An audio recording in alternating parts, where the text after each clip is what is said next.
పూజా కార్యక్రమం చేసి చక్కగా విఘ్నేశ్వర పూజా కార్యక్రమం చేసిన తర్వాత సర్వదేవతాస్వరూపమైన గోవికి పూజా కార్యక్రమం చేశాం. అంటే ఆవును పూజ చేయడం వల్ల 33 కోట్ల మంది దేవతలకు మనం పూజ చేస్తున్నాం. ఎక్కడైనా పొరపాటున మనం పూజా కార్యక్రమంలో ఎవరినైనా మర్చిపోయినా ఇబ్బంది లేదు. అందుకే మనం ఏం చేస్తాం, సహజంగా శుభరేఖలో వేసేటప్పుడు బంధుమిత్రుల యొక్క అభినందనలతో వేస్తాం. అంటే బంధువులు మిత్రులు మొత్తం అంతా వచ్చేస్తే ఇంకెవరితో ఇబ్బంది లేదు, ఎవరి పేరు వేయక్కర్లేదు శుభరేఖ. అలాగే సర్వదేవతాస్వరూపమైనటువంటి గోవుకి మనం పూజా కార్యక్రమం చేసినట్టయితే మనం చక్కగా ఏ విధమైనటువంటి ఇబ్బంది లేకుండా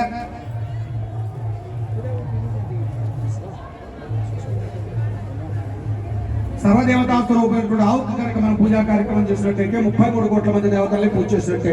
దానికోసం చక్కగా గో పూజా కార్యక్రమాన్ని దంపతులు చేయించాం. తర్వాత స్వామివారికి విగ్రహాలకి ఆవు పాలతో అభిషేకం చేశాం. ఈ ఆవు పాలతో అభిషేకం చేయడం వల్ల విగ్రహంలో ఉన్నటువంటి సమస్త దోషములు కూడా పోతాయి. దానికోసం చక్కగా క్షీరాదివాసం అంటారు, దాన్ని ఆవు పాలతో అభిషేక కార్యక్రమం చేశాం. అది అయిన తర్వాత చక్కగా మనం ఆరోగ్యం కోసం మన గ్రామంలో ఉండేటువంటి ప్రజలు సురక్షంగా ఆరోగ్యంగా ఏ విధమైనటువంటి ఇంటి బాధలు లేకుండా ఆరోగ్యంగా ఉండడం కోసం రామచంద్రమూర్తి చేత ప్రవేశపెట్టబడినటువంటి రామచంద్రమూర్తి మొట్టమొదటిగా చేసినటువంటి సూర్య నమస్కారాలు ఏవైతే ఉన్నాయో వాటిని మనం బ్రాహ్మణోత్తముల చేత జయించి ఆ తీర్థ ప్రసాదాలు మీకు అందించారు. అలాగనే చక్కగా శుక్లయజుర్వేదము చక్కగా పారాయణ చేశారు. అలాగనే నవగ్రహ మంత్ర జపములు చేశారు. పొద్దున్న రామచంద్రమూర్తి యొక్క, వెంకటేశ్వర స్వామి వారి యొక్క, గణపతి యొక్క మూలమంత్ర జపాలు చేశారు. యంత్ర జపాలన్నీ కూడా చేశారు.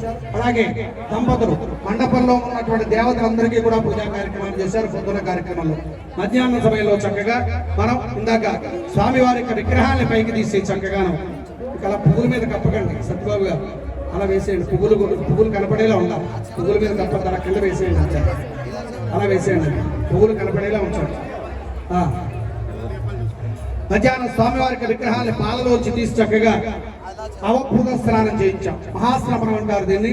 మన కన్న బిడ్డ పుట్టిన తర్వాత చక్కగా సంవత్సర కాలం వచ్చే వరకు కూడా చక్కగా మరి నూనె రాసి ఒంటి నిండా నలుగు పెట్టి చక్కగా మరి స్నానం చేయించారు. చక్కగా ఇదివరకు పెద్దవాళ్ళకి తెలుసు, ఇప్పుడంతా బేబీస్ బుద్ధోడు స్నానాలు చేయిస్తున్నారు. చంటి పిల్లలకి నచ్చు చేస్తున్నారో లేకపోతే ఇబ్బంది పడతారనో మరి అలా చేస్తూ ఉంటే ఈ శరీరం రాటు తేలక కోపకాయాలతో పిల్లలందరూ కూడా అనారోగ్యాలు పాల్గొంటున్నారు. పూర్వకాలంలో చేసినటువంటి మన అమ్మమ్మలు నాయనమ్మలు చేసినటువంటి విధానమే సంపూర్ణ ఆరోగ్యాన్ని కలగజేసేది. ఈవేళ డాక్టర్స్ ఫాలో అయ్యి మీరు చేసేటువంటి బేబీ సోపుతో చేసినటువంటి స్నానాల వల్ల పిల్లలు అనారోగ్యంతో అతి సుకుమారంగా అనేకమైనటువంటి అనారోగ్యపరమైనటువంటి ఇబ్బందులతో పెరుగుతున్నారు. పిల్లలందరూ కూడా ప్రతి నిత్యము 16 సంవత్సరాలు వచ్చే వరకు వాళ్ళ హాస్పిటల్ డాక్టర్ యొక్క పర్యవేక్షణలో పెంచుకోవాల్సి వస్తుంది. అయితే మనం చంటి పిల్లలకి ఆ యొక్క చక్కగా మరి నలుగు పెట్టి నూనె పెట్టి చక్కగా స్నానం ఎలా అయితే చేస్తామో ఆ స్నానం చేయించినట్టుగా అంతే ప్రేమతో ఎంతో ప్రేమగా చేయిస్తాం మన పిల్లలకి, అంతే కదా. పిసమసలాడుతూ కొంచెం 3 నీళ్ళు ఎత్తుకు పోసేయంగా ఎంతో ప్రేమతో స్నానం చేయిస్తాం. అలాగే రామచంద్ర స్వామి వారికి భక్తి శ్రద్ధలతో చక్కగా స్నానం చేయించాం. ఎందుచేతంటే రాములవారి గుళ్ళోకి వెళ్ళిపోతే మళ్ళీ మనకు దొరకడం, అందుచేత అవకాశం దొరికింది కాబట్టి చక్కగా నూనె రాసి నలుగు పెట్టి స్వామివారికి స్నానం చేయించారు దంపతులు. దీన్ని మహాస్నాపనం అంటారు. ఈ స్నానం చేస్తే చక్కగా స్వామివారి విగ్రహాల్లో ఉండేటువంటి కల్మషం తగ్గుతుంది. తర్వాత అగ్ని సంస్కారం చేశారు. దీన్ని పర్యక్తీకరణ, వాస్తు పర్యక్తీకరణ అంటారు. వాస్తు దోషం లేకుండా వాస్తు పురుషుని ఆవాహన చేసి అగ్ని ద్వారా వెలిగించి అగ్ని ప్రదక్షిణం చేస్తారు. ఆలయం చుట్టూ, యాగశాల చుట్టూ అగ్ని ప్రదక్షిణం చేసి అగ్ని సంస్కారంతో అగ్నితో విగ్రహాన్ని స్పృశించడం, ఆ యొక్క ముట్టించడం ద్వారా అగ్నిని విగ్రహంలో ఉన్నటువంటి సమస్త దోషములు కూడా పోతాయి. అగ్ని సంస్కారం అంటారు దాన్ని. ఆలయానికి అగ్ని సంస్కారం చేశాం, యాగశాలకి అగ్ని సంస్కారం చేశాం, స్వామివారికి విగ్రహానికి అగ్ని సంస్కారం చేశాం.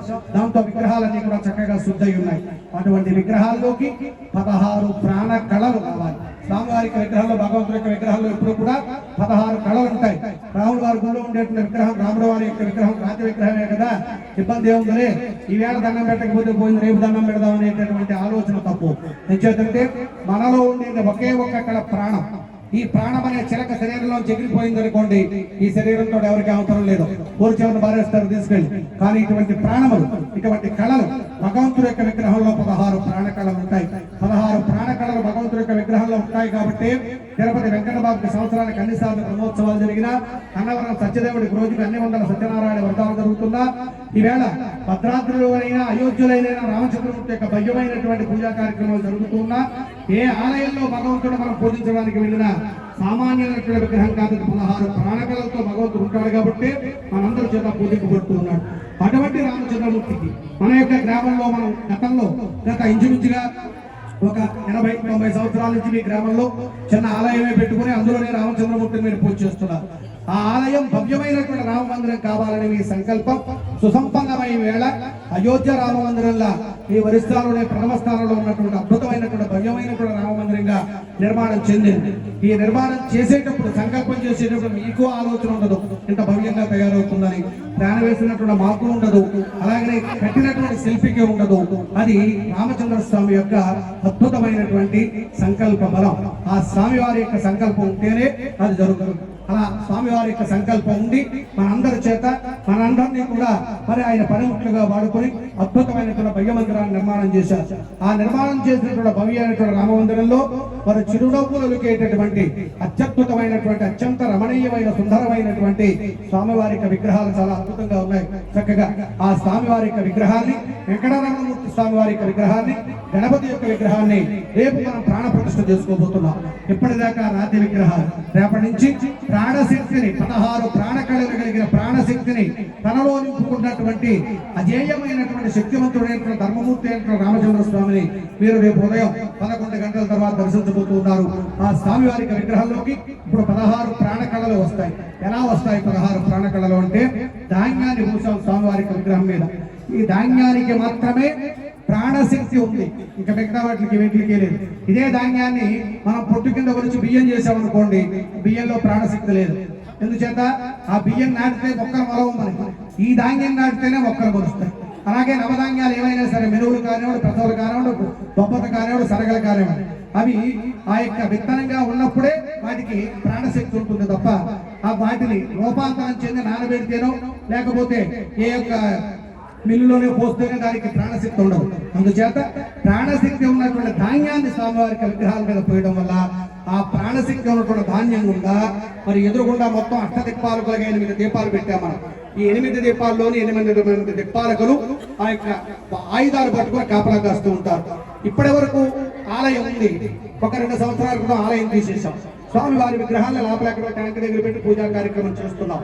ఎందుచేతంటే ఆలయం జీర్ణోద్ధరణ చేసిన తర్వాత మీరందరూ కూడా గమనించవలసిన అంశం ఏంటంటే, జీర్ణోద్ధరణ అంటే స్వామివారి ఆలయంలోంచి విగ్రహాలు బయటికి తీసుకొస్తున్నాం. ఆ తీసుకొచ్చినటువంటి విగ్రహాన్ని మళ్ళీ బాలాలయం అని చెప్పి ప్రత్యేకించి ఒక ఆలయాన్ని కానీ లేకపోతే ఒక గదిని కానీ కట్టి దాంట్లో స్వామివారికి విగ్రహాలు పెట్టి ఆ జీర్ణోద్ధరణ చేసేటప్పుడు స్వామివారి విగ్రహంలో ఉండేటువంటి 16 ప్రాణకళలు ఏవైతే ఉన్నాయో వాటిని ఒక కలసలోకి ఆపాదిస్తారు, కలసలోకి తీసుకొస్తారు, దింపుతారు. ఆ కలసని స్వామివారి యొక్క విగ్రహాన్ని ఒక బాలాలయం నిర్మించి దాంట్లో పెట్టాలి. దాంట్లో పెట్టి ప్రతినిత్యము మనం ఇంటి దగ్గర మన దేవాలయంలో ఎలా పూజ చేసుకుంటామో అలాగే స్వామివారి యొక్క ప్రతిష్ఠ అయ్యేదాకా పూజ చేయాలి. అలాగే మీరు చేశారు చక్కగా. అందుచేత రేపు ఆ కలసను తీసుకొస్తాం. ఆ కలసలో ఉన్నాయి స్వామివారి యొక్క పాత గుళ్ళో ఉండేటువంటి విగ్రహాల్లో ఉండేటువంటి కళలన్నీ కూడా ఆ కలస తీసుకొచ్చి ఇప్పుడు మనం స్వామివారి యొక్క మరి ప్రతిష్టా కార్యక్రమంలో ఉపయోగించినటువంటి సర్వతోపదమండపంలో ఉన్నటువంటి ప్రధాన కలస 16 ప్రాణకళల యొక్క శక్తి, 33 కోట్ల మంది దేవతల యొక్క శక్తి కలిగినటువంటి ఆ యొక్క కలసను తీసుకుని స్వామివారి యొక్క విగ్రహాల మీద 2 కలసల్లో నీళ్లు విగ్రహాల మీద అభిషేకం చేస్తాం. ఇప్పుడు ఏమైంది, మీకు స్వామివారి యొక్క ఆలయం మారింది తప్ప స్వామివారి యొక్క శక్తి అక్కడే ఉంది. రామచంద్ర స్వామి అక్కడే ఉన్నాడు. ఆయన యొక్క మీరు గతంలో 60 సంవత్సరాలుగా పూజ చేసినటువంటి శక్తి అక్కడే ఉంది. ఆ స్వామి అక్కడే ఉన్నాడు. స్వామివారు కొత్త వస్త్రాలు కట్టుకున్నాడు, కొత్త ఇంటిలోకి వెళ్ళాడు, కొత్తగా నిర్మించినటువంటి ఆలయంలో కూర్చున్నాడు తప్ప స్వామివారు మన స్వామి ఎక్కడికి వెళ్ళలేదు, ఎక్కడే ఉన్నాడు. కొత్తగా రావట్లేదు ఇక్కడికి, మీరు గమనించాలి. అంటే పాత స్వామినే మనం కొత్తగా నూతనంగా నిర్మించినటువంటి ఆలయంలోకి తీసుకెళ్తున్నాం అన్నమాట. ఆ ప్రక్రియలో భాగంగా ఇప్పుడు 8 దిక్కుల్లో ఉన్నటువంటి దిక్పాలకులు చక్కగా మరి ఇప్పటిదాకా గుడి తీసేసాగా ఇక్కడ కొన్ని చెడ్డ శక్తులు వస్తాయి, చెడ్డ గాలి ధూళి మొదలైనటువంటి చెడ్డ శక్తులు అన్ని వస్తాయి. ఇక్కడ మనకి కాపలా కాసేటువంటి ఆంజనేయ స్వామి వారు లేడు, రామచంద్ర స్వామి లేడు, వాళ్ళ పక్కకి జరిగారు. అంచేత ఈ స్థలంలో కొన్ని దుష్ట శక్తులు ఆవాహన అయి ఉంటాయి. అవేమనుకుంటాయి, ఈ 2 సంవత్సరాలు మనం ఆడిందాట పాడిందట కింద సాగింది. అంచేత ఇప్పుడు మళ్ళీ రామచంద్ర స్వామి వచ్చేస్తున్నాడు, ఆయన వెనకాల కోకస్వామి ఆంజనేయ స్వామి వచ్చేస్తాడు, మనం ఉండడానికి అవకాశం ఉంటుందని చెప్పి అవి స్వామివారి యొక్క విగ్రహంలోకి వచ్చేటటువంటి ప్రాణశక్తిని రాకుండా ఉంటుంది. దానికోసం 8 మంది దిక్పాలకులు ఇక్కడ కాపలా ఉంచి ఆ దీపశిఖల ద్వారా ఆ ధాన్యపు గింజల ద్వారా స్వామివారి విగ్రహంలోకి వెళ్ళేటువంటి ప్రాణశక్తిని అడ్డుకోకుండా ఈ దిక్పాలకులైన ముందు కొన్ని కాపలా ఉంచాం. మనం చక్కగా వాళ్ళకి ఆయుధాలు ఇచ్చాం. ఇంద్రుడు తూర్పున ఉంటాడు, ఆయన చేతిలో వజ్రాయుధం ఉంటుంది. దక్షిణంలో యమధర్మరాజు ఉంటాడు, ఆయన చేతిలో దండాయుధం ఉంటుంది. అగ్నిదేవుడి చేతిలో శిక్షాయుధం ఉంటుంది. అలా దిక్పాలకు అందరికీ ఆయుధాలు ఉంటాయి. ఆ ఆయుధాలు మనం తేలేం కాబట్టి చక్కగా చాకుల్ని ఆయుధాల కింద పెట్టి ఈ ఆయుధాలతో స్వామివారిలోకి వచ్చేటువంటి దివ్యమైనటువంటి ప్రాణశక్తిని బయటికి పోకుండా చూడమని చెప్పి మనం చక్కగా దర్పణాదివాసం అని చెప్పి అర్థాలు కూడా పెట్టాం. ఆ దీప శకల ద్వారా వచ్చినటువంటి ప్రాణశక్తి మళ్ళీ రిఫ్లెక్ట్ అయ్యి వెనక్కి వెళ్ళిపోకుండా మళ్ళీ స్వామివారి యొక్క విగ్రహంలోకి వెళ్ళేయడానికి దాన్ని దర్పణాదివాసం అంటారు. ఈ విధంగా చక్కగా స్వామివారి యొక్క విగ్రహంలోకి ఈ రాత్రి 16 ప్రాణ స్థలాలు కూడా స్వామివారి యొక్క విగ్రహంలోకి వెళ్తాయి. అందుకే దీన్ని పంచశయ్యాదివాసం అంటారు. ఇప్పటిదాకా మనం తీసుకొచ్చినటువంటి విగ్రహాలు వేరు, రేపు స్వామివారి ఆలయంలోకి వెళ్ళేటువంటి విగ్రహాలు వేరు. అద్వితీయమైనటువంటి శక్తి, గత 60 సంవత్సరాలుగా మీరు పూజించినటువంటి శక్తి, గత 3 రోజులుగా మనం వేద మంత్రములతో స్వామివారిని విగ్రహాల్లో ఆపాదించడానికి మనం కొని తెచ్చుకున్నటువంటి శక్తి, ఈ 2 శక్తులు కలిసి అద్వితీయమైనటువంటి శక్తిగా ప్రాణశక్తిని ఉద్భవించుకుని చక్కగా స్వామివారికి విగ్రహంలోకి వెళ్తాయి. అటువంటి అద్భుతమైనటువంటి పంచశయ్యాదివాసం జరుగుతోంది. ఈ పంచశయ్యాదివాసంలో ఉన్నటువంటి రామచంద్రమూర్తి ప్రశాంతంగా ఉంటాడు కాబట్టి ఆయనకి 4 వేదములు వినిపిస్తున్నాం. దీన్ని చతుర్వేద స్వస్తి అంటారు. చక్కగా మరి బ్రాహ్మణోత్తములు ఇక్కడికి వచ్చినటువంటి వాళ్ళందరూ కూడా తిరుపతి దేవస్థానంలో శుక్లయజుర్వేద విద్యను అభ్యసించినటువంటి వాళ్ళు, స్నాతక విద్యలు నేర్చుకున్నటువంటి వాళ్ళు, అన్ని విద్యల్లోనూ కూడా సుశిక్షితులైనటువంటి వాళ్ళందరూ కూడాను వాళ్ళందరినీ చక్కగా రామచంద్ర స్వామి ఎంచుకుంటాడు. నేను ఒకటే చెబుతా, నేను ఎప్పుడు కూడా వీళ్ళు పలానా వాళ్ళు ఉండాలనేటటువంటి లైన్ కాదు. ముఖ్యంగా ఉండవలసినటువంటి వాళ్ళు 4-5 ఉంటారు. మిగతా వాళ్ళందరూ ఆ సమయాన్ని గట్టిగా ఆ భగవంతుడు తీసుకొస్తాడు వాళ్ళందరినీ కూడా. అని చేత చక్కగా సుశిక్షితులైనటువంటి చక్కని కురవాళ్ళందరూ కూడా ఉన్నారు. ప్రాణ వాళ్ళ యొక్క శక్తిని అంతటినీ కూడా రంగరించి స్వామివారికి ప్రతిష్టా కార్యక్రమంలో వాళ్ళ శక్తిని ధారపోశారు. వాళ్ళ చేతుల మీదుగా ఇప్పుడు చతుర్వేద స్వస్తి 4 వేదముల యొక్క స్వస్తిని మనం వినిపించబోతున్నాం. 4 వేదములు ఉన్నాయి మనకి. మొట్టమొదటి వేదం అంతా కూడా ఒక రాశిగా ఉండేది, ఒకే వేదం ఉండేది మొత్తం అంతా కూడా. ఈ వేదంలో ఏదో అద్భుతం ఉంది, ఈ అద్భుతాన్ని మనం సేకరించాలని చెప్పి జంబాసుడనే రాక్షసుడు ఈ వేదాన్ని పట్టుకుపోయాడు. దొంగతనంగా పట్టుకుపోయి సముద్రం అట్టడుగులోకి వెళ్ళిపోయి అడుగుని చేప అవతారంలో ఆ యొక్క వేదం అంతా కూడా పట్టుకెళ్ళి అక్కడ దాచుకున్నాడు. అయితే ఈ వేదరాశిని రక్షించడం కోసం నారాయణమూర్తి మొట్టమొదటి అవతారం మత్స్యావతారాన్ని ధరించాడు. మహానుభావుడు ధరించి సముద్రం అట్టడుగులోకి వెళ్లి అట్టడుగు సముద్రం నీటి పొరల్లో ఉన్నటువంటి ఆ యొక్క సోమకాసుడనే రాక్షసుడు సంహరించి చక్కగా ఆ వేదాన్ని పట్టుకొచ్చాడు. ఒకసారి రక్షించాడు, అర్థమాన ఆయనకు అదే పని. అంచేత ఏం చేశారంటే వేదవ్యాసుడిని కాకేసి ఆ వేదాన్ని 4 భాగాలుగా విభజించమన్నారు. మన దగ్గర ₹1,00,000 ఒక చోట పెడితే అవడం పట్టుకుంటారు. అదే 4 పాతికలు 4 కాలంలో పెట్టామనుకోవడం, పాతికిపోయినా పాతుకుంటుంది. ఈ లెక్క వేశారు. వేసి చక్కగా వేదాన్ని 4 భాగాలుగా విభజించి ఆ యొక్క 4 వేదాలని 4 దిక్కుల్లో దాచారు. ఈ 4 దిక్కుల్లో తూర్పు దిక్కు ఉండేటటువంటి వేదాన్ని ఋగ్వేదం అంటారు. అలాగే దక్షిణ దిక్కున్నటువంటి వేదాన్ని యజుర్వేదం అంటారు. పడమర దిక్కున్నటువంటి వేదాన్ని సామవేదం అంటారు. ఉత్తర దిక్కున్నటువంటి వేదాన్ని అధర్వణ వేదం అంటారు. ఈ 4 వేదములు అంటే భగవంతుడికి చాలా ఇష్టం. కృష్ణ పరమాత్మ భగవద్గీతలో చెబుతాడు, వేదం నా యొక్క స్వరూపం, అందులో సామవేదం అంటే నాకు చాలా ఇష్టం. అటువంటి 4 వేదాల్ని రామచంద్రమూర్తి ప్రీతిగా చక్కగా బ్రాహ్మణోత్తములు పారాయణ చేయబోతున్నారు. శ్రద్ధగా ఆలకించండి అందరూ కూడా. చెవుల్లో ఉండేటటువంటి ఆ యొక్క చికాకంతా కూడా పోయి చక్కగా రామచంద్రమూర్తి మీద మీ మనసులో అగ్రం కావాలి. ప్రశాంతంగా ఉండండి. చెప్పండి. అస్య శ్రీ దేవదేవోత్తమ దేవతా సార్వభౌమ శ్రీమదకలాండకోటి బ్రహ్మాండ నాయక ఆదిమధ్యాంతరహిత అయోధ్యాపురి నివాసిన్ అచరత్రయాహ్నిక దివ్య ప్రతిష్టా మహోత్సవ ద్వితీయ దివసే సాయం ప్రదోషకాల సమయే పంచశయ్యాదివాస మహోత్సవ సమయే రామచంద్ర స్వామి దేవత ప్రీత్యర్థం చతుర్వేద ప్రియే చతుర్వేద పారాయణమవధారయ తాన్ ప్రాగ్ద్వారే ఋగ్వేద ప్రియే రామచంద్ర ప్రీత్యర్థే ఋగ్వేద పారాయణమవధారయ. ఓం అగ్నివేల పురోహితం యజ్ఞస్య దేవవృద్ధజో హోదారో రత్నధాతమ ఆనా భద్రాకృతావో ఇందు విశ్వదో దర్భాసో అపారేణ సమర్థితాః దేవానో క్రోధే అసన్న ప్రాయవో రక్షితారో దివే దివే ఓం స్వస్తి. భక్తులందరూ కూడా శ్రద్ధగా గమనించాలి. బ్రాహ్మణోత్తముల పారాయణ చేసినటువంటి మొట్టమొదటి పారాయణ ఋగ్వేదం అంటారు. దీన్ని ఇది తూర్పులో ఉంటుంది. ఋగ్వేదం అంటే ఏంటి? రుక్కులు. ఋగ్వేదం అంటే రుక్కులు అంటే దేవతలు అన్నమాట. దేవతల రుక్కులు అని పిలుస్తారు. ఈ దేవతల యొక్క వివరాలన్నీ కూడా ఋగ్వేదంలో ఉంటాయి. మనకి యొక్క ఇంటి address, pan card, Aadhaar card, ఇలా ఇంకా అనేక రకాలైనటువంటి మనకి ఆధారాలు ఉన్నాయి మనకి. అలాగే భగవంతుడి గురించి తెలుసుకోవడానికి కూడా భగవంతుడి యొక్క ఆధారాలు అన్నీ కూడా మనకు కావాలి. అందుచేత దేవతల గురించి తెలియజేసేటటువంటి వేదం మొత్తం ఋగ్వేదం అంటారు. ఋక్కుల గురించి తెలియజేసేటటువంటి దేవతల యొక్క ఆధార్ కార్డులు, పాన్ కార్డులు, రేషన్ కార్డులు మొత్తం అన్ని కూడా వాళ్ళ వివరాలన్నీ కూడా మనకి ఋగ్వేదంలో దొరుకుతాయి. అందుచేత దేవతల గురించి తెలియజేసేటటువంటిది కాబట్టి ఋగ్వేదం అంటారు. ఋక్కుల గురించి తెలియజేసేటువంటిది కాబట్టి ఋగ్వేదం అంటారు. ఆ ఋగ్వేదం తూర్పు దిక్కున ఉంటుంది. ఆ ఋగ్వేదాన్ని బ్రాహ్మణోత్తములు పారాయణ చేశారు.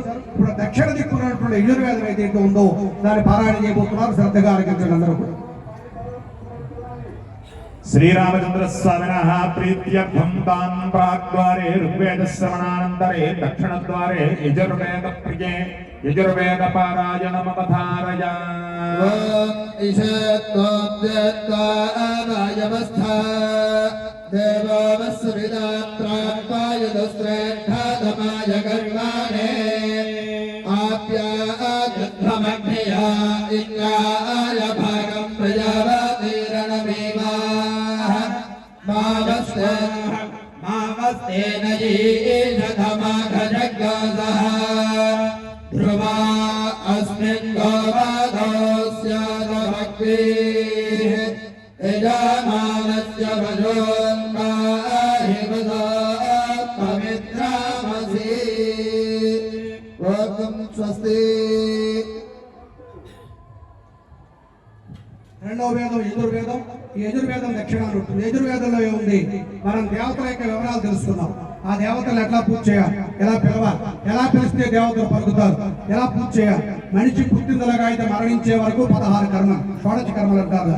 ఆ 16 కర్మలు ఎట్లా చేయాలి, యజ్ఞములు యాగములు ఎట్లా చేయాలి, ప్రతిష్టా కార్యక్రమాలు ఎట్లా చేయాలి, భగవంతుడిని ఎలా పూజించాలి, ఏ యజ్ఞం చేస్తే భగవంతుడిని ఎలా కట్టేయాలి, లక్ష్మీ గణపతి హోమం చేస్తే గణపతిని ఎలా ఆవాహన చేయాలి, చండీ హోమం చేస్తే అమ్మవారిని ఎలా ఆవాహన చేయాలి, రామచంద్ర స్వామి యొక్క దివ్య ప్రతిష్టా కార్యక్రమం చేస్తే ఏ ఏ దేవతలు పూజించాలి, ఎవరెవరిని ఎక్కడ పెట్టి ఎలా పిలవాలి, ఇదంతా కూడా ఒక విధానం, పూజా విధానం. ఈ పూజా విధానం దేవతలను పూజించేటువంటి విధానం అంతా కూడా యజుర్వేదంలో చెప్పబడింది. మనం జీవించేటటువంటి విధానం, మనం పూజ చేసుకుని శంకుస్థాపన లగాయదు, గృహప్రవేశం లగాయదు, వివాహం లగాయదు, మనం చేసేటువంటి ప్రతి కర్మ కూడా భగవంతుడి యొక్క మంత్రములతో కూడుకున్నది. కాబట్టి ఈ భగవంతుని పూజించేటువంటి విధానం అంతా కూడా మనకి యజుర్వేదంలో చెప్పబడింది. ఈ యజుర్వేదం 2 విధాలుగా ఉంటుంది. ఒకటి కృష్ణ యజుర్వేదం, ఒకటి శుక్ల యజుర్వేదం. శుక్ల యజుర్వేదం యాజ్ఞవల్క్య మహర్షి ద్వారా ప్రపంచానికి అందింది. అలాగే కృష్ణ యజుర్వేదం వైశంపాయన మహర్షి ద్వారా ఆ యొక్క ప్రపంచానికి అందింది. రెండు ఒకటే భాగాలు, కాకపోతే విధానాలు వెళ్ళేటువంటి మార్గాలు వేరు. కానీ అటువంటి యజుర్వేదాన్ని బ్రాహ్మణోత్తములు పారాయణ చేశారు. ఇప్పుడు పడమడ దిక్కున ఉన్నటువంటి సామవేదం ఏదైతే ఉందో 3వ వేదం, దాన్ని పారాయణ చేయబోతున్నారు. శ్రద్ధగా ఆలకించిన భక్తులందరూ కూడా. श्रीरामचंद्र स्वामिनः प्रीत्यर्थं दक्षिणद्वारे यजुर्वेदश्रवणानन्तरे पश्चिमद्वारे सामवेदप्रिये सामवेदपारायणमवधारया अग्नायाहि वेदये गृणानाहव्यदादये निहादायत्से वर्हिषि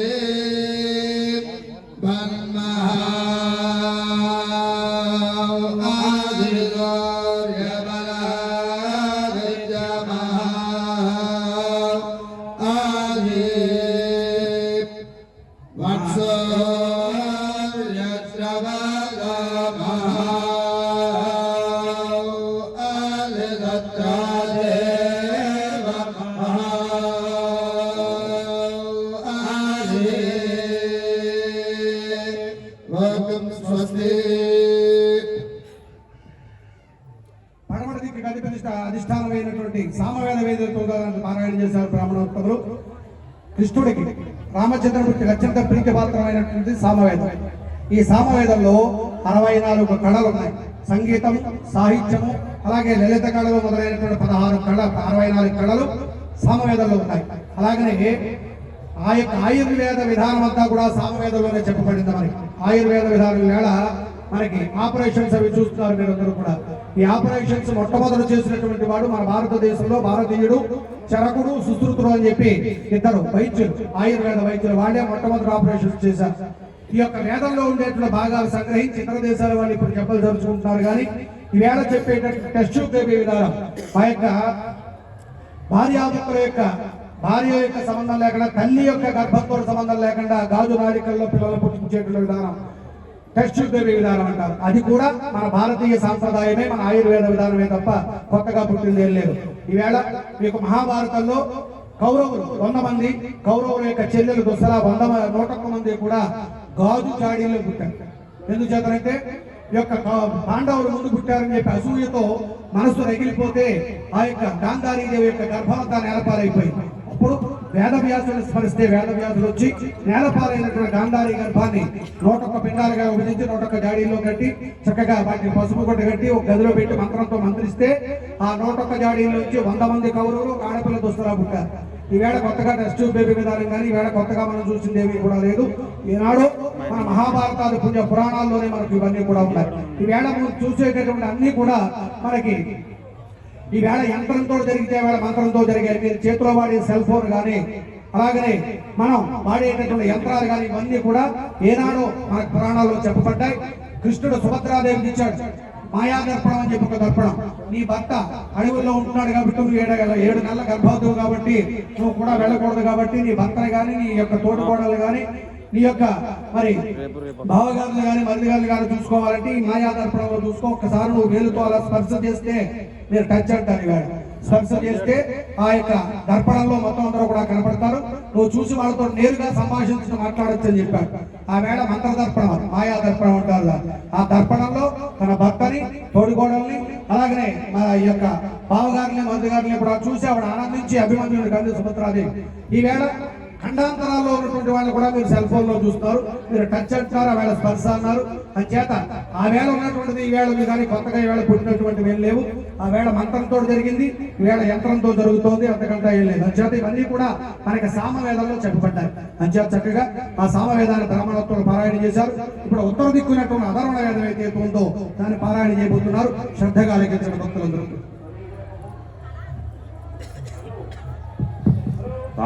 పశ్చిమద్వారే సామవేద శ్రవణానంతరే ఉత్తరద్వారే అథర్వణవేద ప్రియే అథర్వణవేద పారాయణమవధారయ. ఓం షణ్ణాదేవేరభిద్యాయ భవంతు పైతయ శయ్యానభిస్రావంతు నః ఉపప్రయంతో అధ్వరం మంత్రం బోధమాగ్నయే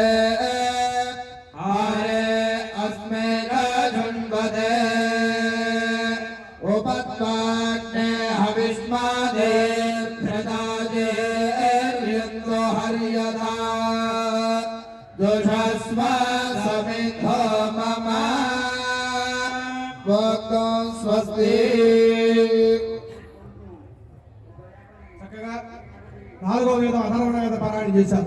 ఈ అధర్వణ వేదంలో ఉండేటువంటి విశిష్టత ఏంటంటే రాజులు ఎట్లా ఉండాలి, రాజ్యాన్ని ఎట్లా పరిపాలించాలి, మంత్రులు ఎట్లా ఉండాలి, రాజులకు ఎలా విధంగా సహకారం చేయాలి, సైన్యాధ్యక్షులు ఎట్లా ఉండాలి, సామాన్య పౌరులు ఎట్లా ఉండాలి, బ్రాహ్మణులు వేదాన్ని ఎలా రక్షించాలి, వైశ్యులు వ్యాపారాన్ని ఎలా రక్షించాలి, కర్షకులు రైతులు వ్యవసాయం ఎలా చేయాలి, సామాన్య ప్రజానికి ఎలా జీవించాలి అనేటటువంటి మానవ సమకాలీన జీవన విధానాన్ని మనకు అందించినటువంటిది అధర్వణ వేదం.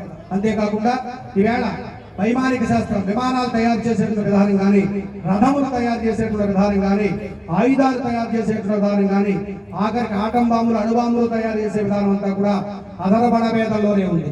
ఈ అధర్వణ వేదాన్ని ఇంగ్లీష్ వాళ్ళు మన భారతదేశాన్ని పరిపాలించినప్పుడు అధర్వణ వేదాన్ని దొంగిలించుకుపోయారు. వాళ్ళు ఇంగ్లాండ్ పట్టుకెళ్ళిపోయి ఇక్కడ డబ్బు కక్కుర్తు పడేట్లు కొంతమంది పండితుల్ని తీసుకెళ్లి అధర్వణ వేదాన్ని ఇంగ్లీష్ లో తర్జుమా చేసుకుని వాళ్ళ అవసరాలకు అనుకూలంగా వైమానిక శాస్త్రాన్ని, విమానాలు తయారు చేయడం, ఆయుధాలు తయారు చేయడం, అణుబాంబులు తయారు చేయడం అది వాళ్ళు నేర్చుకున్నారు.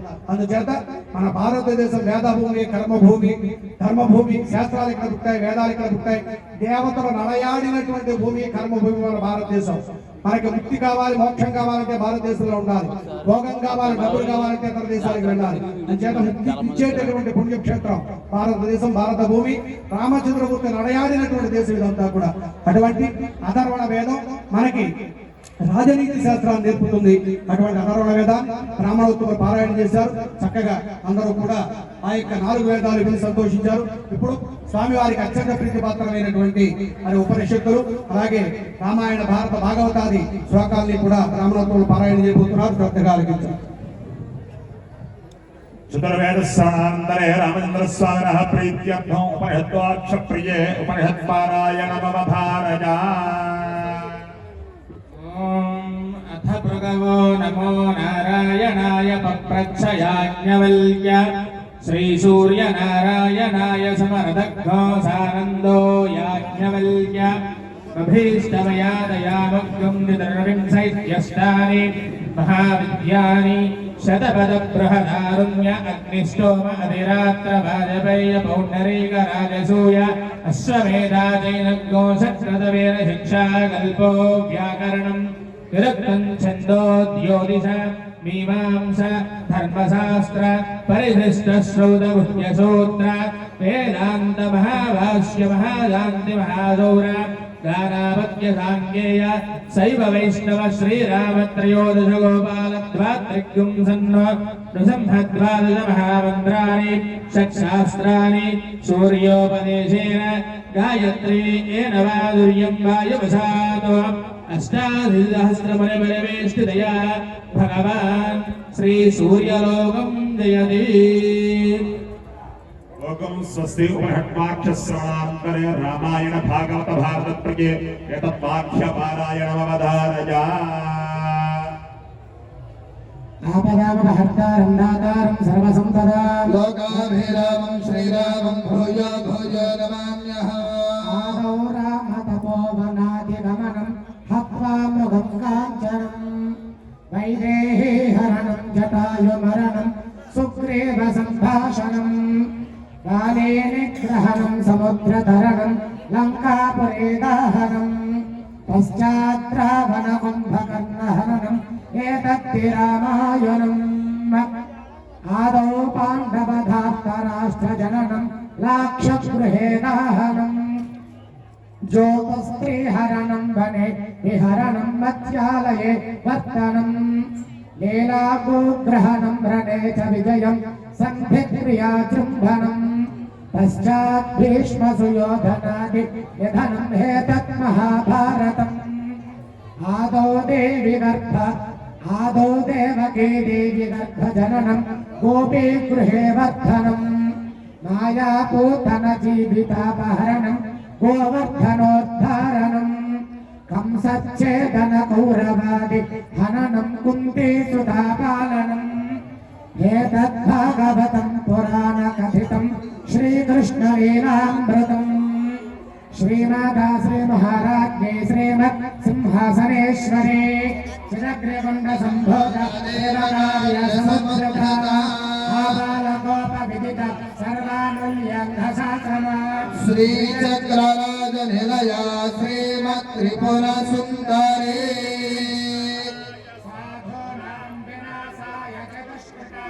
ధర్మ సంస్థాపనార్థాయ సంభవామి యుగే యుగే.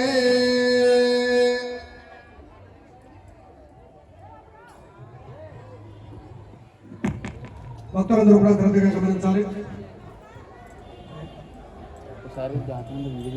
రామాయణ భారత భాగవతాల్లో చక్కగా శ్లోకాలు పారాయణ చేస్తూ లలితా సహస్రనామంలో కూడా చక్కగా ఆ యొక్క లలితా శాస్త్రాన్ని కూడా స్వామివారికి పరిచయం చేశారు చక్కగా.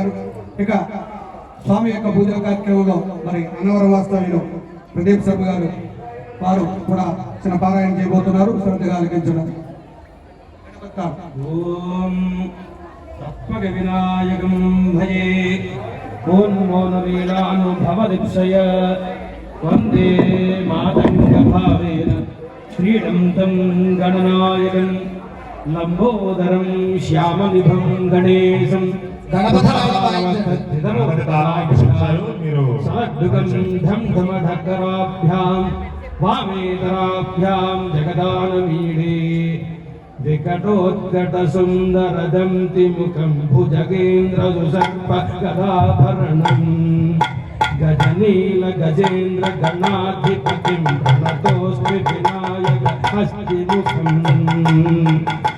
సుర గణపతి సుందర కేశం ఋషి గణపతి యజ్ఞ సమానం భవ గణపతి భగ్న శరీరం జయ గణపతి దివ్య నమస్తే గజముఖ వక్రం గిరిజాపుత్రం గణగుణ వేత్రం గణపతి బీజప్రియం కరధృత పరశుం కంకణ పాణిం కపలిత పద్మరుచిం సురపతి భంజం సుందర నృత్తం సురజిత మణిమకుటం ప్రణమత దేవం ప్రకటిత తాళం చగిరి తాళమిదం తగిరి తాళమిదం తగిరి తాళమిదం లంబోదర వర కుంజాసురకృత కుంకుమ వర్ణధరం శ్వేతర శృంగం మోదక హస్తం భీతి సఫల సఫలం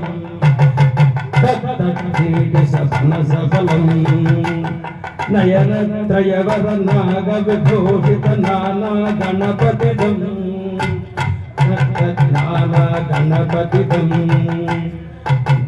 నయనత్రయవర నాగ విభూషిత నానా గణపతిదం నానా గణపతిదం నానా గణపతిదం ధవళిత జలధర వళిత చంద్రం భణిమణ కిరణ విభూషిత ఖడ్గం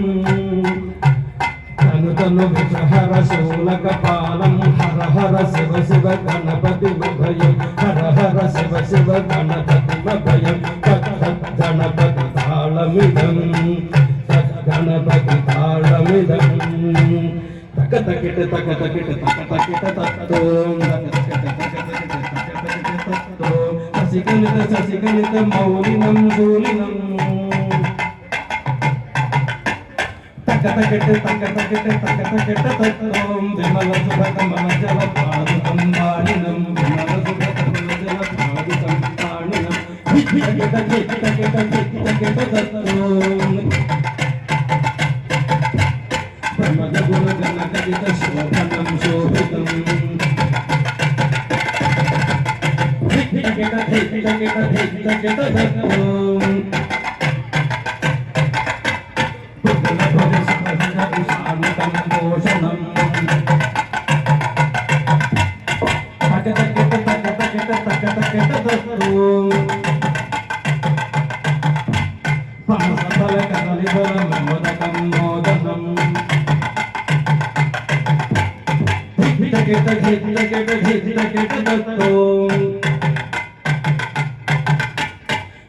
గురు శివ కనజ గణపతి పాలనం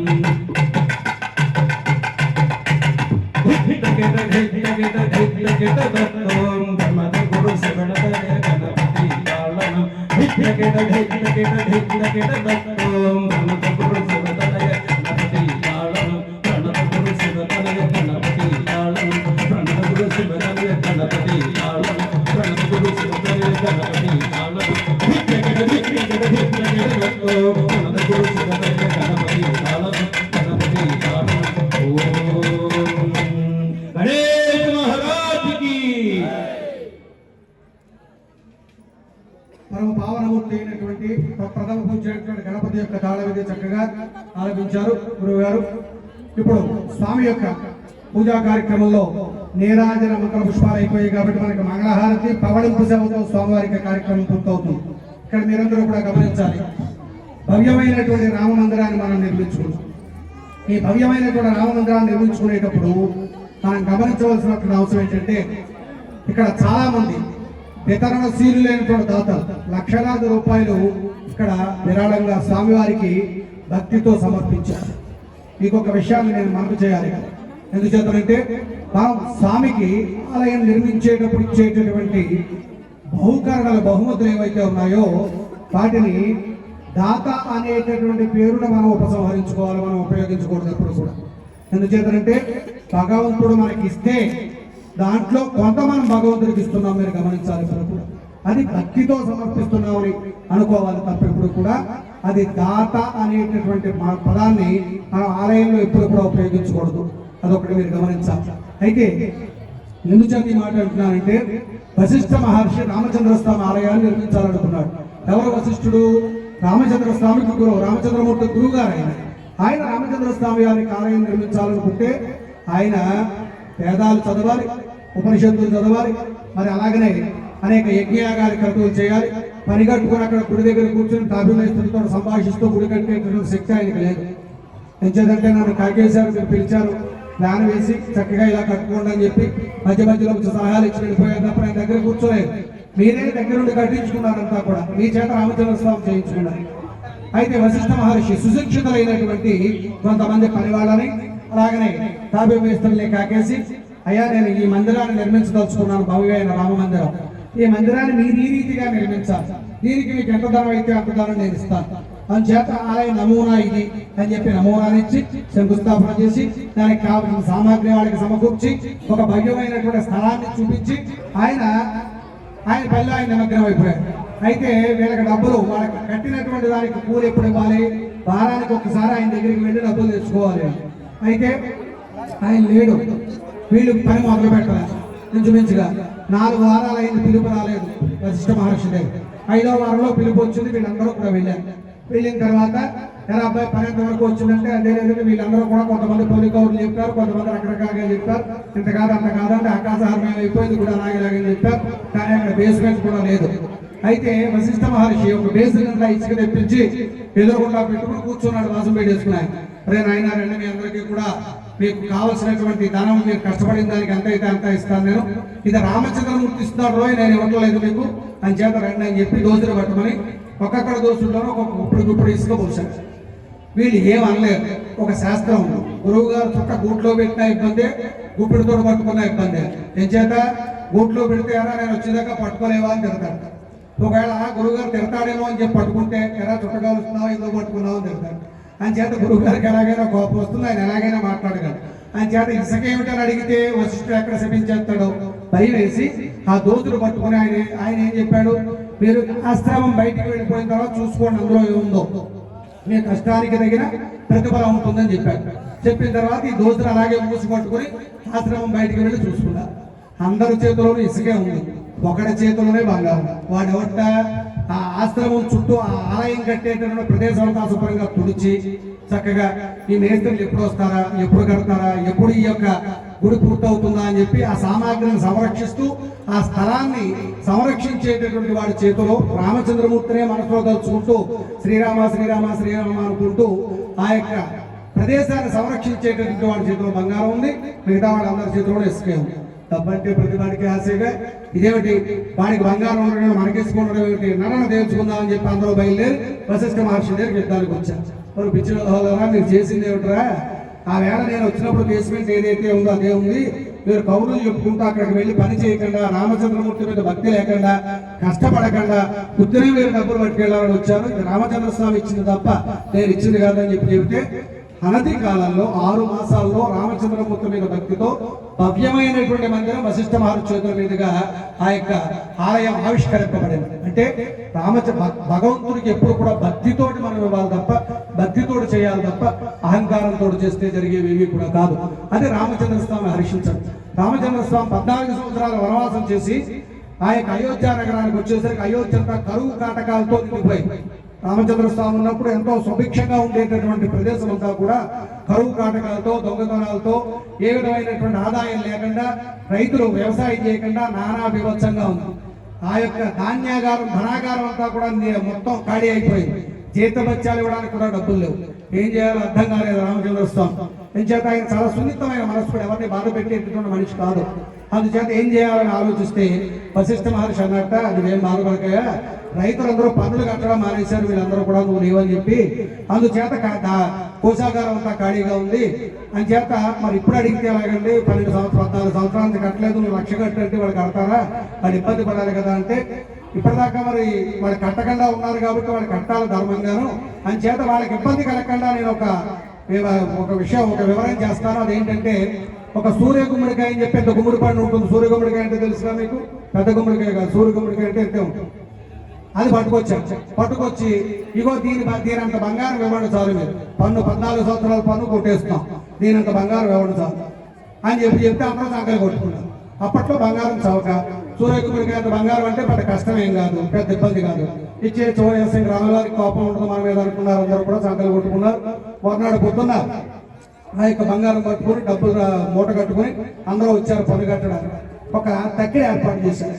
తక్కిడి ఏర్పాటు చేసి చక్కగా పక్కన గుమ్మడి పండు పెట్టారు. చక్కగా ఎవరు పన్ను కట్టవలసి వస్తే పలానా ఉండవల్లి సత్యబాబు గారు పన్ను కట్టాలి రండి బాబు అంటే ఆయన పట్టుకొచ్చి బంగారం వేస్తే బంగారం తోగట్లేదు. దాంట్లో గుమ్మడి పండు అంటే 1 కేజీ ఉంటుంది, గట్టిగా ఉంటుంది. 1 కేజీ బంగారం తెస్తే తోగట్లేదు. తోగకపోతే అలా మళ్ళీ పట్టుకొచ్చి వేసి 14 సంవత్సరాలకి సరిపడా పన్ను ఎంత అయితే ఉందో అంత బంగారం తూచింది. సరే దాన్ని పక్కన పెట్టారు. మళ్ళీ ఇంకొక ఆయన కలిగేశారు. ఆయన పరిస్థితి అంటే 14 సంవత్సరాలకి ఆయన ఎంత పన్ను కట్టాలి అంతే తూగుతుంది. ఆశ్చర్యపోతున్నారు, ఎంత విశేషంగా ఉంది. గుమ్మడి పండు చూస్తే ఎంతే ఉంది. రామచంద్రమూర్తికి కూడా అనుమానం వచ్చింది, ఏదో మాయిలా ఉంది ఇదంతా కూడాను. వీళ్ళు ఎంత పన్ను కట్టాలో అంత డబ్బు వచ్చేస్తుందని చెప్పి అంటే వశిష్ఠ మహర్షి వారించాడు. రామచంద్ర స్వామి కంగారు పడి 10 నిమిషాలు అలాగే కూర్చో, ఈ యొక్క కార్యక్రమం చేపట్టింది మేము, మా చేతుల మీద జరగాలి, రాక దీంట్లో కానీ కూర్చోబెట్టేశారు రామచంద్ర స్వామి. మొత్తం అంతా అయిపోయింది. ఆగ్రాయిని కూడా వేసేసిన తర్వాత హ్యాపీగా మెల్లిగా గుమ్మడికాయలో ఆంజనేయ స్వామి గారు బయటకు వచ్చారు. సూక్ష్మ రూపంలో అందులో గుమ్మడికాయలో కూర్చున్నాడు ఆంజనేయ స్వామి గారు. ఇక్కడ వశిష్ఠ మహర్షి ఆయనకి సిగ్నల్ ఇస్తున్నాడు, వీడికి 2 కేజీలు, వీడి 3 కేజీలు, వీడి 4 కేజీలు. ఆ ఎత్తు బరువు తగ్గించుకుంటూ పెంచుకుంటున్నాడు ఆయన లోపల గుమ్మడికాయలో కూర్చొని. కరెక్ట్గా తోకానికి సరిపెడుతున్నాడు అనమాట. సరిపెట్టేసరికి మొత్తం అంతా కూడా 14 సంవత్సరాల పన్ను కూడా అక్కడికి వచ్చేసింది. అప్పుడు అందరూ కూడా రైతులు ఎంపలు వేసుకున్నారు. ఇచ్చేద్దాం, ధర్మంగా మేము కట్టాలండి ఇదంతా కూడా. అయితే మీరు మమ్మల్ని అడగరనేటువంటి ఉద్దేశంతో మేము ఉన్నాం, మమ్మల్ని క్షమించడం వాళ్ళందరూ వేసుకున్నారు. ఆ రోజు ధర్మంగా వాళ్ళ ధర్మమూర్తులు కాబట్టి, రామచంద్రమూర్తి ధర్మమూర్తి కాబట్టి అక్కడ ధర్మం 4 పదాలు నడిచింది కాబట్టి. అంచేత ఇక్కడ రామచంద్ర స్వామి ఊరుకున్న, రామచంద్ర స్వామి మన విషయంలో మనం మెత్తగా ఊరుకుని పోలే వాళ్ళు ఏదో పడుతున్నారు ఊరుకున్నా, ఆ కింద కాళ్ళ దగ్గర కూర్చొని ఉంటాడు తోకస్వామి, ఆయన మాత్రం ఊరుకోడు. ఖచ్చితంగా తోక జాడించబడతాడు, సందేహం లేదు. అందరూ చాలా జాగ్రత్తగా ఉండాలి. ఆయన దగ్గర ఎంత కుదురుగా రామ్ రామ్ రామ్ రామ్ అంటూ ఉంటాడు. రామచంద్రమూర్తికి అపచారం జరిగితే అంత స్పీడ్గా ఉంటాడు, అందులో ఎంత మాత్రం సందేహం లేదు. ఈనాటికి చిరంజీవి ఆంజనేయ స్వామి, ఈనాటికి జీవించున్నాడు ఆయన. 7 చిరంజీవులు, 7 చిరంజీవులు ఉన్నారు మనకి. అందులో మార్కండేయుడు, ఆంజనేయ స్వామి వారు, ఇంకా 5 ఉన్నారు. అంచేత ఆంజనేయ స్వామి వారి భూమి, ఆకాశము, నక్షత్రాలు ఎప్పటిదాకా ఉంటాయో అప్పటిదాకా ఆంజనేయ స్వామి వారు ఉంటాడు. ఆయన హిమాలయాల్లో ఉన్నాడు, అందులో ఎంత మాత్రం సందేహం లేదు. ఆయన్ని దర్శించినటువంటి వాడు తులసీదాస్ గారు రామాయణం రాసి ఒక సంతకం పెట్టించాలి. రామాయణం రాస్తే నేను పుస్తకం రాసేస్తే ఎవరు పెడితే వాళ్ళు చదివేది. ఒక పెద్ద ఆయన ఏ చాగంటి కోటేశ్వరరావు గారు, గరికపాటి నరసింహారావు గారు, పంతులు గారు బాగా రాసిన పుస్తకం చక్కగా చదువుకున్నారు. వాళ్ళు సంతకం పెడితే ఓహో చాగంటి కోటేశ్వరరావు గారు చెప్పారు కాబట్టి రామదేవ్ గారు చెప్పినటువంటి పుస్తకం మనం చదవచ్చు అనుకుంటారు. అంచేత ఎవరు చేసి సంతకం పెట్టించాలని నేను అనుకుంటుంటే తులసీదాస్ గారు రామాయణం మీద కలలో కనపడి నారద మహర్షి ఆంజనేయ స్వామి సంతకం పెట్టించమన్నాడు. ఇదేమిటగా ఆంజనేయ స్వామి నాకెక్కడ దొరుకుతాడు, నేనెక్కడ పట్టుకోనంటే మీకు ఒక చిట్కా చెప్తాను. కాశీలో రామమానస మందిరం ఉంది. ఆ రామమానస మందిరం దగ్గరికి వెళ్ళు. అక్కడికి వెళ్తే భజన జరుగుతూ ఉంటుంది. భజన జరుగుతూ ఉండగా మంగళహారతి ఇచ్చేటప్పుడు ఎవరైతే గుంపులోంచి మొట్టమొదట సింహద్వారం దాటి బయటకు వస్తారో ఆయన ఆంజనేయ స్వామి. ఒక్కసారి నీకు అవకాశం లభిస్తుంది, కానీ దొరకదు. ఆలోచించుకో, జాగ్రత్తగా బయటకెళ్ళంటే మొన్న రామాయణాన్ని కట్టకట్టుకుని రామమానస మందిరం దగ్గరకు వచ్చాడు. తీరా లోపలికి వెళ్తే మంత్రం యొక్క నీరాంజన మంత్ర పుష్పాలు అయిపోయి ప్రసాదం పెట్టి తీర్థం తీసుకునేదాకా బయటకు రాదు. మీరు గమనించాలి జాగ్రత్తగా. ఇది ఒక ధర్మ సూక్ష్మం. దేవాలయంలోకి వెళ్ళినప్పుడు మంగళహారతి జరుగుతూ ఉండగా, పూజ జరుగుతూ ఉండగా హారతి ఇవ్వకుండా గుళ్ళోంచి బయటకు వచ్చేస్తే గుళ్ళో ఉన్న పాపాలు, గుళ్ళో ఉన్నటువంటి వాళ్ళందరి పాపాలు మనకు చుట్టుకుంటాయి, మన పుణ్యం వాళ్ళకి వెళ్ళిపోతుంది. ఒకవేళ మనకి పని ఉంటే ధ్వజస్తంభాన్ని దండం పెట్టుకుని వెనక్కి వచ్చేయాలి తప్ప మన యొక్క ప్రతిభ నిరూపించుకోవడానికి లోపలికి వెళ్ళి 10 నిమిషాలు అక్కడ అంగుహార్పానం చేసి బయటకు వచ్చేయకూడదు. ఇది గమనించాలి. అంచేత తులసీదాస్ గారు బయట ఉండిపోయి భజన అయ్యేదాకా ఉన్నాడు. మంగళహారతి అయిపోయింది, జనం అందరూ కూడా తీర్థాలు తీసుకుంటున్నారు. అదే సమయంలో సింహద్వారం దాటి ఒక పండు ముసలాయన చిన్న ఊతకథ చేతులు పట్టుకుని గాలేస్తే ఎగిరిపోతాడు అన్నట్టుగా తెల్లని శరీరఛాయితో చక్కని సింధూర రంగు పంచె కట్టుకుని చక్కగా మెల్లిమెల్లిగా అడుగులు వేసుకుంటూ వస్తుంది. ఈయన అనుకున్నాడు తులసీదాస్ గారు, ఆంజనేయ స్వామి అంటే లావుగా పొడుగ్గా ఎత్తుగా ఉంటాడు కదా, ఏం చూస్తేనేమో గాలేస్తే ఎగిరిపోయేలా ఉన్నాడు, ఈయన ఆంజనేయ స్వామి కాగాదేమో అనుకున్నాడు. ఈయన దాటి ఎదరికెళ్ళిపోతున్నాడు. ఆయన ఎదరికెళ్ళిపోయేటప్పుడు నారద మహర్షి చేసిన హెచ్చరిక గుర్తుకొచ్చు. ఓహో, ఈయన కామరూపాల్లో ఉంటారు దేవతలు కదా, అవకాశం ఒకసారి వస్తున్నాడు. ఈయన ఆంజనేయ స్వామి అయితే మళ్ళీ నాకు అవకాశం దొరకదని వెనక్కి తిరిగి ముసలాయన వెనకాల నడవడం మొదలుపెట్టాడు. ఎప్పుడైతే తన యొక్క వెనకాల చడి తగిలిందో వెంటనే ఈ ముసలాయన చేతుల్లో కర్రపారేసి గబగబా నడవడం మొదలుపెట్టాడు. వీరికి బలపడింది సందేహం తులసీదాస్ గారికి, ఆంజనేయ స్వామి అయి ఉంటాడు. ఆయన కంటే గట్టిగా నడుస్తున్నాడు. ఒక్క 4 బారాల దూరాన్ని ఒక అంగ కింద వేసుకుంటూ వెళ్ళిపోతున్నాడు ముసలాయన. ఆయనకంతా గట్టిగా దూకి 2 కాళ్ళు పట్టేసుకున్నాడు ముసలాయన. పట్టుకుంటే ఆయన దించుకుంటున్నాడు, రే బాబు వదిలిపెట్టు, ఎవరిదా నా కాళ్ళు ఎందుకు పట్టుకున్నావు, ఇంటికి వెళ్ళాలి, ముసలావుడు భోజనం పెట్టాలి, గబగబా నన్ను వదిలిపెట్టాను. ఊరుకోడు స్వామి, మీరు బ్రహ్మచారి, మీకు ముసలావుడు ఇంటి దగ్గర ఉండడం ఏమిటి, నేను ఆంజనేయ స్వామి అన్నాడు. నేను ఆంజనేయ స్వామిని కాదు వదిలిపెట్టాను అన్నాడు. కాదండి, నేను రామాయణాన్ని రాశాను, ఆ రామాయణాన్ని మీరు చూడాలి, ఆ రామాయణం పుస్తకం మీద మీరు సంతకం పెట్టాలని చెప్పి రామనామ శబ్దాన్ని 3 సార్లు వినిపించేసరికి గింజుకుంటూ ఉన్నప్పుడు ఆంజనేయ స్వామి కాళ్ళు అలా ఆగిపోయేసరికి ఒక్కసారి కళ్ళు తెరిచి పైకి చూశాడు. ఆయన ఒంటి మీద వెంట్రుకలు నెక్కబుడుచుకుపోయాయి. నిలువెత్తున ఆంజనేయ స్వామి వారి యొక్క రూపాలు చూసినటువంటి తులసీదాస్ గారు తాడు అయిపోయి కాసేపటికి ఆయన తెప్పరిల్లి కన్నీటితో స్వామి వారి యొక్క కాళ్ళు గడిగి ఆయన ఎదురుకుండా కూర్చుని 42 శ్లోకాలు చెప్పాడు. అదే హనుమాన్ చాలీసా. ఆయన ఆంజనేయ స్వామిని ఎదురుకుండా పెట్టుకుని హనుమాన్ చాలీసా 42 శ్లోకాలు చెప్పేశాడు ఆయన. ఆ హనుమాన్ చాలీసాని ఈ వేళ మనం పారాయణ చేసుకుంటున్నాం ఆంజనేయ స్వామి వారికి ప్రీతిగా. ఆ విధంగా రామాయణాన్ని చేతులకు తీసుకుని ఒక్కసారి తిరిగేశాడు. నవ వ్యాకరణ పండితుడు ఆంజనేయ స్వామి వారికి సామాన్యుడు కాదు. ఆయన ఆ యొక్క రామచంద్రమూర్తి లక్ష్మణ స్వామి మరి అరణ్యవాసం చేస్తూ ఉన్నప్పుడు ఆంజనేయ స్వామి వారు ఎదురొచ్చాడు. లక్ష్మణుడు కొంచెం దూకుడు ఎక్కువ, కోపం ఎక్కువ. ఈ వచ్చిన ఆంజనేయ స్వామి కామరూపంలో రాక్షసుడు అనుకుని కబుక్కున బాణం ఎక్కుపెట్టకపోతే ఆంజనేయ స్వామి 2 ప్రశ్నలు వేశాడు. మీరెవరు, మీ రూపానికి మీరు చేతిలో పట్టుకున్న ఆయుధాలకి సంబంధం లేదు, మీరు మరి మారు వేషంలో ఉన్నటువంటి మహానుభావులు ఎవరైనా 2 ప్రశ్నలు వేశారు. అప్పుడు రామచంద్రమూర్తి అన్నాడు, అతను ప్రశ్నించినటువంటి విధానంలో అతను మహాపండితుడు అని అర్థమవుతుంది, అతను తక్కువ అంచనా వేయకు, ఈయన మహాపండితుడు అని చెప్పి అయ్యా ఇలా రామచంద్రమూర్తి అంటే అప్పుడు ఆయన కాళ్ళ మీద పడి రామచంద్ర స్వామి దాసోహం అయ్యాడు. ఆంజనేయ స్వామి వారు రామచంద్ర స్వామి యొక్క స్వరూపాన్ని దర్శించి అంత వ్యాకరణ పండితుడైన ఆంజనేయ స్వామి వారు రామాయణాన్ని ఒకసారి తిరిగి చాలా అద్భుతంగా ఉందయ్యా. వశిష్ఠ రామాయణం తర్వాత అద్భుతమైన రామాయణం తులసీదాస రామాయణం అంటారు ఇది, ఈ రోజు నుంచి కూడా అని చెప్పి సంతకం పెట్టి ఈ రోజు నుంచి రామమానస మందిరం కాదు తులసీ మానస మందిరం అని చెప్పి పేరు పెట్టి చక్కగా ఆయన అంతర్ధానం అయిపోయాడు. అందుకే ఈవేళ కాశీ వెళ్ళి వాళ్ళు విశ్వేశ్వర స్వామి దర్శనం చేసుకుని వచ్చేస్తారు తప్ప తులసీ మానస మందిరం చాలా మందికి తెలియదు. ఈ రోజుకి తులసీ మానస మందిరంలో రామభజన జరుగుతూ ఉంటుంది. ప్రతి సాయంత్రం ఆంజనేయ స్వామి వారు అక్కడికి వచ్చి కూర్చుంటట. అందులో ఎంత మాత్రం సందేహం లేదు. ఎక్కడ రామభజన జరుగుతుందో, ఎక్కడ రామ మందిరం ఉంటుందో, ఎక్కడ రామనామ శబ్దం వినపడుతుందో అక్కడ ఆంజనేయ స్వామి వారు ఖచ్చితంగా ఉంటాడు, అందులో సందేహం లేదు.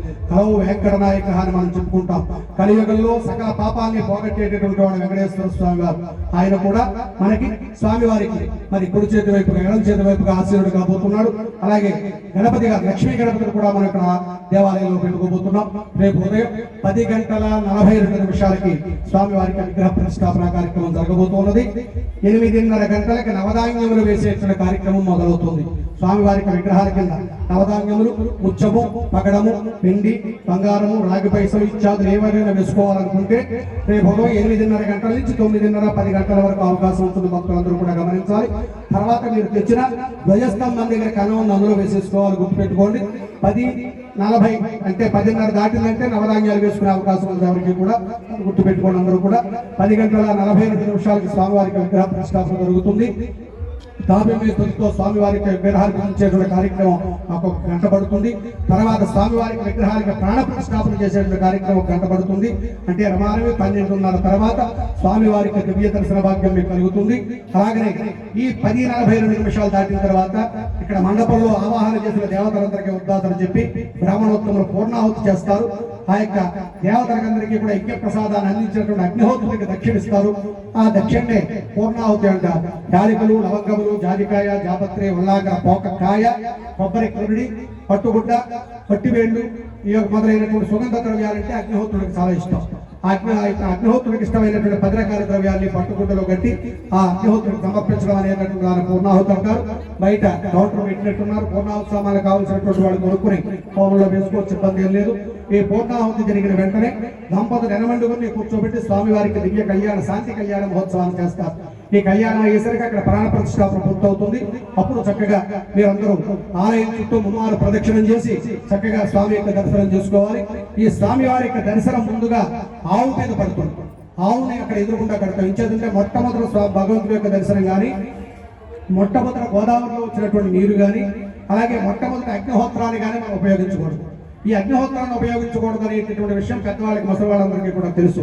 ఎంచేతంటే మట్టి పొయ్యిలు ఉన్నప్పుడు చక్కగా పొలం పొయ్యి వెలిగించి ముందుగా డైరెక్ట్ గా గిన్నె పెట్టేవారు కదా పొయ్యి మీద.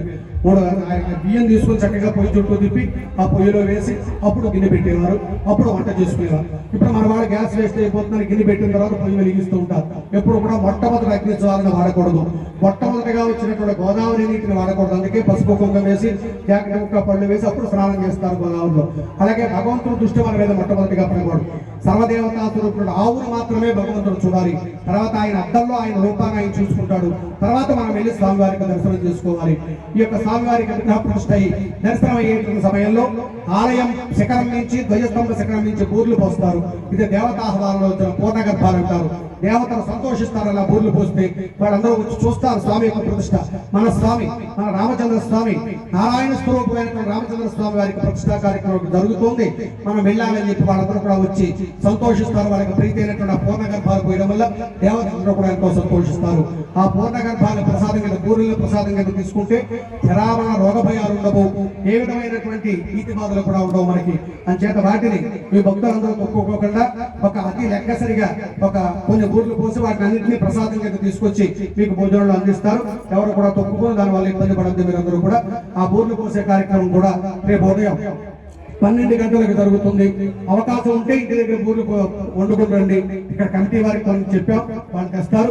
వాళ్ళు తెచ్చిన దాంతో కలిపి మీరు తెచ్చినటువంటి బూర్లు కూడా స్వామివారికి విగ్రహం మీద పోస్తాం. అలాగే కళ్యాణం అయిన తర్వాత, స్వామివారి దర్శనం అయిన తర్వాత దంపతులందరినీ కూర్చోబెట్టి అవభృత స్నానం చేయించి వాళ్ళ చేతికి కంకణాలిపి మంగళహారతి ఇవ్వడంతో వాళ్ళ దీక్ష పూర్తవుతుంది. స్వామివారికి ప్రతిష్టా కార్యక్రమం పూర్తవుతుంది. ఇంత భవ్యమైనటువంటి అద్భుతమైనటువంటి ప్రతిష్టా కార్యక్రమం రెండో రోజు సుసంపన్నమైంది. ఈనాడు ఈ ప్రతిష్టా కార్యక్రమానికి విచ్చేసినటువంటి బ్రాహ్మణోత్తములకి చక్కగా 11 మంది బ్రాహ్మణోత్తములు వచ్చారు. మనకి వంట బ్రహ్మలు కూడా అగ్నిహోత్రులతో సమానం, ఆయనతో సహా.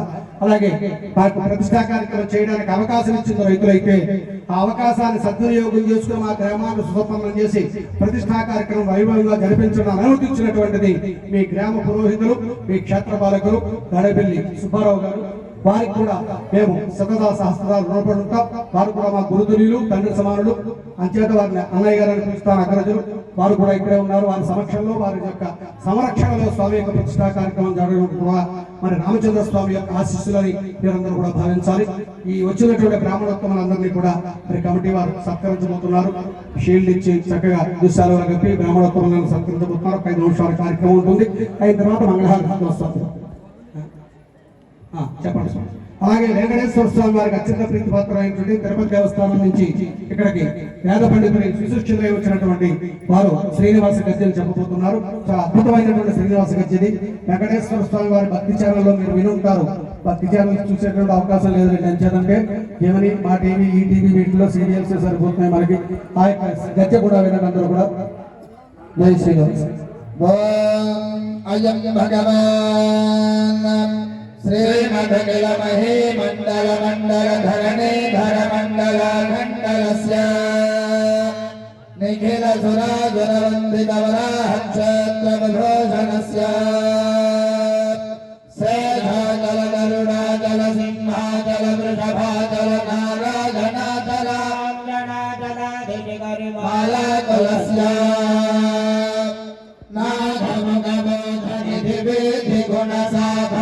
సత్వనిధి తత్వనిధి భక్తి గుణ పూర్ణ శ్రీశైల పూర్ణ గుణవధన పరమ పురుష కృపా పూర్ణ విభ్రమత తుంగ శృంగ గణ గంగా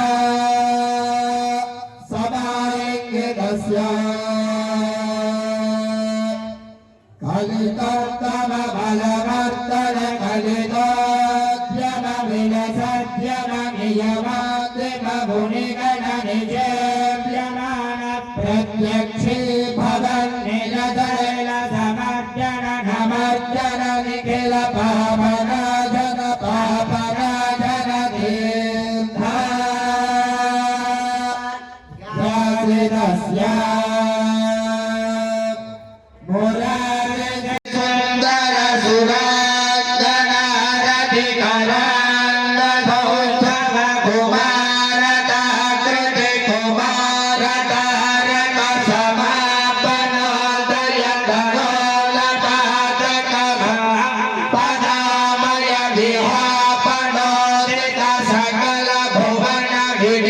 కుమార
छादयामि క్షత్రం సమర్పయామి చామరం విజయామి వృక్షం దర్శయామి గీతం శ్రావయామి వాద్యం ఘోషయామి అశ్వానామారోహయామి రథానామారోహయామి గజానామారోహయామి యజ్ఞోపచార భక్తోపచార సమస్త రాజోపచారాన్ సమర్పయామి దేవ్యాః అనంతభోగోస్తు రామలాలి మేఘశ్యామలాలి రామరసతనయా దశరథతనయా లాలి రామలాలి మేఘశ్యామలాలి రామరసతనయా దశరథతనయా లాలి స్వస్తి ప్రజాభ్య పరిపాలయంతాం న్యాయేన మార్గేణ మహిమహీషా గోబ్రాహ్మణేభ్యः శుభమస్తు లోకాः సమస్తాः సుఖినో భవంతు సహనా వదతు సహనౌ భునక్తు సహ వీర్యం కరవావహై తేజస్వినావదేతమస్తు మా వద్విషావహై ఓం శాంతి శాంతి శాంతి సర్వే జనాः సుఖినో భవంతు లోకాः సమస్తాः సుఖినో భవంతు